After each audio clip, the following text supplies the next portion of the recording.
Welcome to the fifth week of Lent, and as we enter into this almost near Holy Week experience, I want to tell you a story about Hernán Cortés, a Spanish soldier who found himself in the New World at the beginning of the 16th century.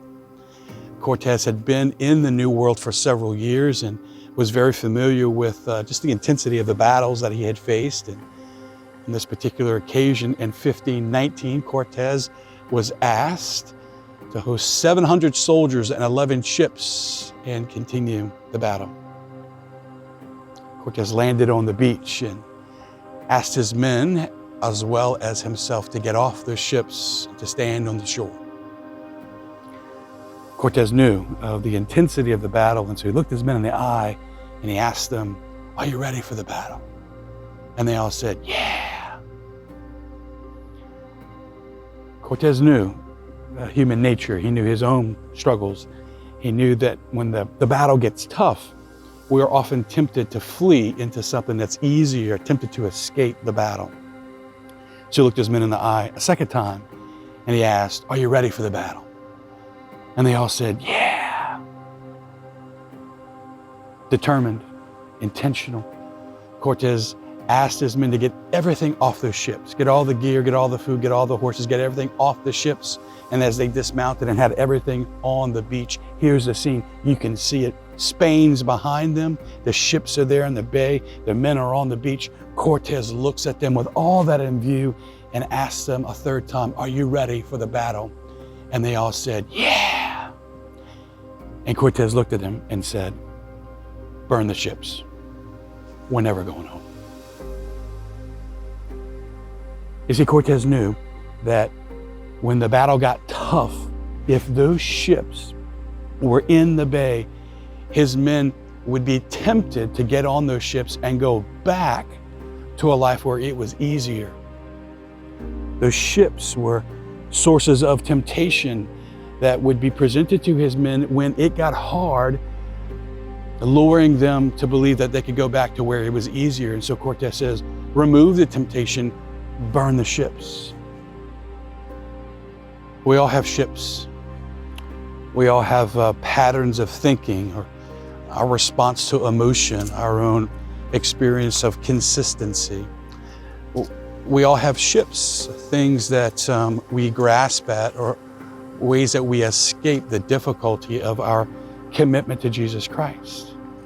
See, ships are temptations, right? So whenever it's difficult for us to give everything to Jesus, whenever we're struggling with ourselves, ships present us a way to escape to where it's easier and we don't have to struggle in the tension of our relationship with Jesus Christ.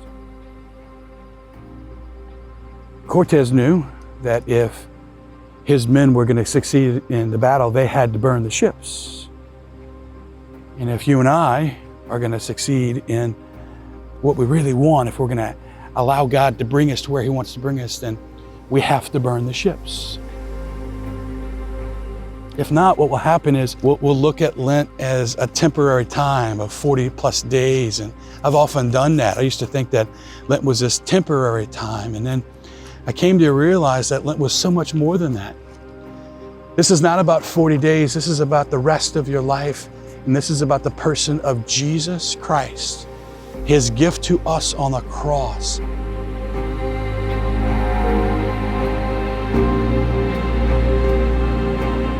This is about your heart. This is about His heart for you. This is about the rest of your life. It's the fifth week of Lent. Holy Week's just around the corner. And I love you enough today to invite you into probably the more personal conversation, which is about those ships. If we have ships that have been already whispering to us that, hey, it's almost over, Lent's almost over, Easter's around the corner, then on behalf of Jesus Christ, I implore you today to burn the ships. What will transform our life is not a simple Lenten penance that we pick up for 40-something days and give up at Easter. When some of us are struggling with internet pornography. Maybe no one knows, maybe people do know, maybe you're unaware of what its impact in your family or in marriage or your just personal experience of God is, but if that's a ship, it's time to burn the ships. Perhaps some of us struggle with other forms of escape, whether it be overindulgence or gluttony or alcohol or drugs. And if that's a particular struggle for you, then may I, with great reverence, acknowledge that, but with great invitation, invite you to burn the ships. If you struggle with resentment or unforgiveness, if there's something in your heart that you know is preventing you from an unbridled relationship with Jesus Christ, then today is time to burn the ships. Listen to me. If you've been listening to your heart this Lent, and if you've been waiting for a sign from God that it's time to take that step, this is it. Today, right now, the 5th week of Lent. We're not talking about something ending on Easter. What we're really talking about is a person who's not going anywhere at Easter other than deeper inside your heart. On Ash Wednesday, I stood before you and I said that most of us struggle in our spiritual life, not because we ask for too much, but because we ask for too little. On Ash Wednesday, when we began this conversation, I invited you to have the courage to ask for everything. Can you have the courage today to ask for absolute restoration, for absolute sobriety, for freedom? I encourage you to have the courage today to ask Him. On the cross, Jesus Christ holds nothing back from us. Why do you think He would hold back your request for help in this moment? This is about the rest of your life. And this is about a God who will do whatever it takes to be with you the rest of your life. Welcome to the 5th week of Lent. It's time to burn the ships so that we can be ready for the rest of our life with the person of Jesus Christ. God bless you.